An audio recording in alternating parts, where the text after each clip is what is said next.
everyone. Today we will have a podcast with David Shusterman, the celebrity urologist. David, could you just say a couple of words about your work, what you do? Sure. I'm a modern urologist in New York City and Forest Hills. The goals of my practice is to do everything in the office without the need for, kind of hospitalization. Everything is minimally invasive, high tech, and we use the latest technology to improve men's health in all different fields. The fields include, kind of just weight management, testosterone management, just urologic standard urologic evaluation as well, obviously. But I feel like we have to take the person as a whole and treat everyone to maximize their longevity, and not only just the longevity, but the quality of life. Because longevity by itself is not as important as what quality of life we're going to get. Thank you. Well, let's jump, right into the question. So the most important part, so how we can prevent, bad things, from happening. So if we're talking about prostate health, right? And if you can give advice to people, to men, so what do they need? What kind of lifestyle, what do they need to do in order to prevent bad things from happening? Well, the number one thing is weight. You have to have good weight. You cannot have a lot of belly fat. A lot of men develop belly fat, and that's very bad for health. I mean, it causes tons of problems. One of them is prostate enlargement, but that's not the worst one. The worst one is cardiac issues. It causes diabetes, which causes a broad range of other issues. It causes high blood pressure, also causes low men's hormone, which kind of multiplies and expands the effect of increased weight. So, number one, diet, super great. Number two, exercise. So, what I do when people come to see me is we actually prescribe gym membership. Now, what does that do? It actually allows it to be tax deductible. So if I prescribe gym membership, it's a doctor's orders and actually could be tax deductible. So hopefully it motivates people to get the membership, to deduct it from their taxes, and actually go to the gym, work out. And a lot of it, I don't even say you have to work out with weights. I say you got to work out, meaning cardiovascular shape. That's the most important. Weights, strength training is really great, and it gets even more important as you get older because your muscles start to atrophy after the mid 40s. So that's why it's critical, A, to have good weight. Number two, to get good testosterone because, during exercise, you need your testosterone to be able to maintain your exercise and continue to work out well. Thank you.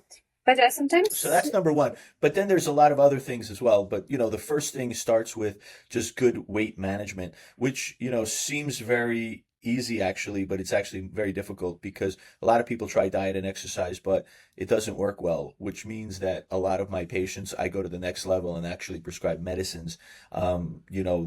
There's oral medicine called metformin that's used for diabetes, but is actually really great for all aspects of just longevity. It's been shown to increase life expectancy by several years. A lot of it could be due to just, people eat less on it, and their blood sugar goes down, so it lowers your risk for having diabetes, and that, of course, improves longevity of most people. and but sometimes we can see, there could be a completely healthy, a fit person can get a prostate cancer.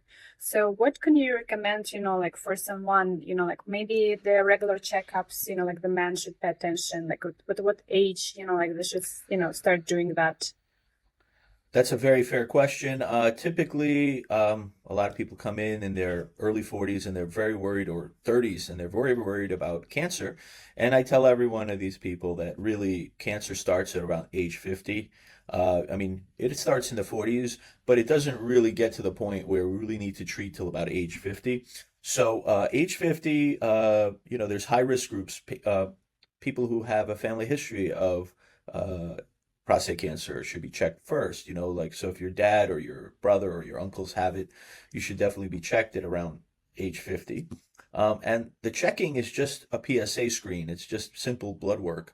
There's a lot of other fancy tests that are out there that I'm not a big believer in right now because I don't think they really help more than just a straight PSA. Also, I think a evaluation by a urologist is important because after the age of 50, the primary care doc doesn't really help as much with the overall evaluation. I mean, he helps with blood pressure issues, which we check anyway here. If we see someone has blood pressure issues or at risk for cardiac disease, we would send them to a primary care from my office. And we also, of course, check to make sure they also have a primary care doctor. If they don't, I mean, I could act that like that, but not for all the different conditions. But we do evaluate for the different conditions. Like we check for lipids, we check for hormones, we check for everything in my office anyway. But if there is a need for kind of further evaluation, we will refer to kind of like a specialist in the field or their primary care doctor. What are the main like three red flags, symptoms, like man should pay attention in order to like avoid like the bad things from happening? Like maybe when they go to just a general doctor, maybe like to do just a regular blood work, just to make sure that like nothing is like going crazy. Well, I'll give you some symptoms. If you look down, you start noticing you start getting a belly. That's a good symptom right there of a problem's happening because you're gaining weight. So that's not good. It could be due to low hormones. So if you've been kind of fit and then all of a sudden you start gaining weight, there's some issues happening, potentially low testosterone, depression, maybe overeating, a lot of different things like that. So that's one of the symptoms. Another one is just shortness of breath. So like say you're working out a little bit and then you get short of breath. You know, something may be happening. It could be a heart problem. It could be something as simple as just you're out of shape, or you're not going to the gym enough, or you're not doing a lot of cardiovascular enough. But of course, that's really critical because it could be a sign that something's going on inside. The other thing is just um, peeing often. So if you go to the bathroom a lot, people are like, well, I drink a lot of water. You're not going to drink enough to be able to go to the bathroom a lot. Your bladder should be able to hold about um, uh, 2 liters over, four urinations. Bladder holds about 500 mLs. 2 liters is four urinations. So you should go 4 or 5 times a day. And that's with normal drinking, which is 2 liters. People say, oh, I drink a lot, but then I go to the bathroom a lot. I say, well, you can't drink more than 2 liters. 2 liters is where you have to be.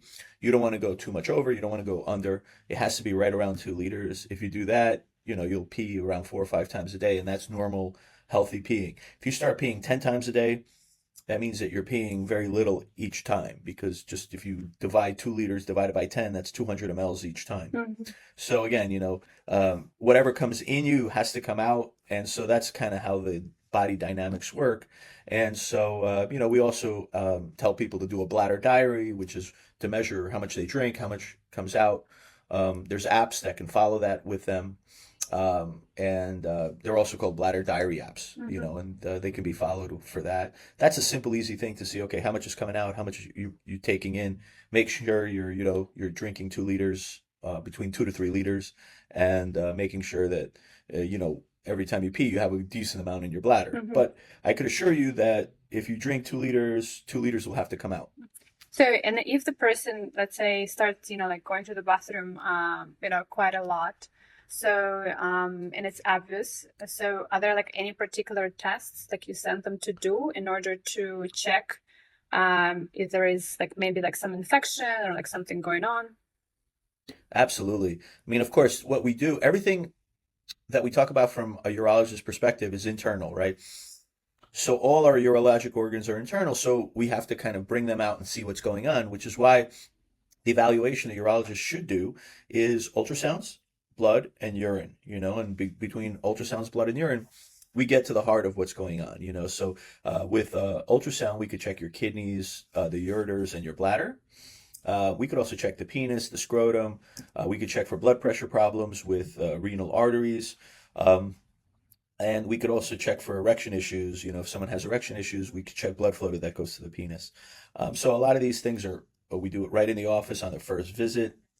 We also check the flow rate, how fast the urine comes out, how much is left over at the end of urination. We check what's in the urine to make sure there's no infection in the urine. We make sure that the urine doesn't show signs of kidney disease. We look for cancers of the urinary tract by looking for blood in the urine, and we also send out for cancer cells in the urine. So it's called cytology, and it looks for cancer cells in the urine. We could also look for prostate cancer evidence in the urine, called PSA3. So basically there are all these great tests that urine allows us to do. Plus, we do blood work, testosterone, lipids. We do, of course, like just your hormone levels, all different hormone levels.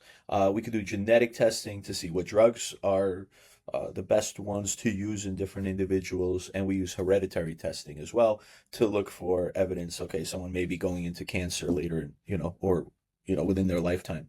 So a lot of these tests could be done right out of the office. Very easy to do. One blood draw, one urine test, and some ultrasounds are typically what most patients get, and it evaluates them 360 Very for interesting. urinary problems Very, and a lot of other diseases. very interesting. And of course, just following up on just someone's blood pressure, just pulse and respiratory rate. I mean, that's really good as well. Just to have at least have that. And of course, we do what is called BMI to make sure that someone's not overweight. So if someone's BMI is high, we know they're overweight, and we know we have to do something about that.